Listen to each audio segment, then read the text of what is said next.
ಭಾರತದಲ್ಲಿ ಪ್ರಸ್ತುತ ಎಷ್ಟು ರಾಜ್ಯಗಳಿವೆ? 28. ರಾಜಸ್ಥಾನದ ರಾಜಧಾನಿ ಜೈಪುರ್. ಭಾರತದ ಅತ್ಯಂತ ಉದ್ದವಾದ ನದಿ ಗಂಗಾ ನದಿ. ಏನು ವಿಸ್ತೀರ್ಣದಲ್ಲಿ ಜಗತ್ತಿನ ಅತಿ ದೊಡ್ಡ ಖಂಡ ಯಾವುದು? ಏಷ್ಯಾ. ಹರಪ್ಪ ನಾಗರಿಕತೆಯನ್ನು ಯಾರು ಸಂಶೋಧಿಸಿದರು? ದಯಾರಾಮ್ ಸಹಾನಿ. ಕಾಜಿರಂಗ ರಾಷ್ಟ್ರೀಯ ಉದ್ಯಾನವನವು ಯಾವುದಕ್ಕೆ ಪ್ರಸಿದ್ಧವಾಗಿದೆ? ಒಂದು ಕೊಂಬಿನ ಗೆಂಡಾಮೃಗಕ್ಕೆ.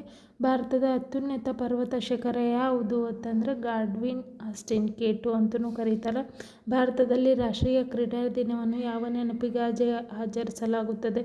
Major Dhyan Chand. Section B ಸಾಮಾನ್ಯ ವಿಜ್ಞಾನದ ಪ್ರಶ್ನೆಗಳು. 16 ವಿಟಮಿನ್ ಸಿ ಕೊರತೆಯಿಂದ ಬರುವ ಕಾಯಿಲೆ ಯಾವುದು ಅಂತ ಕೇಳ್ಯಾರ. ಸ್ಕರ್ವಿ. ಇನ್ಸುಲಿನ್ ಹಾರ್ಮೋನನ್ನು ದೇಹದ ಯಾವ ಗ್ರಂಥಿ ಸ್ರವಿಸುತ್ತದೆ? ಮೇದೋಜೀರಕ ಗ್ರಂಥಿ. ಗಾಳಿಯಲ್ಲಿ ಅತ್ಯಂತ ಹೆಚ್ಚಿನ ಪ್ರಮಾಣದಲ್ಲಿರುವ ಅನಿಲ ಯಾವುದು? ಸಾರಜನಕ. 78%.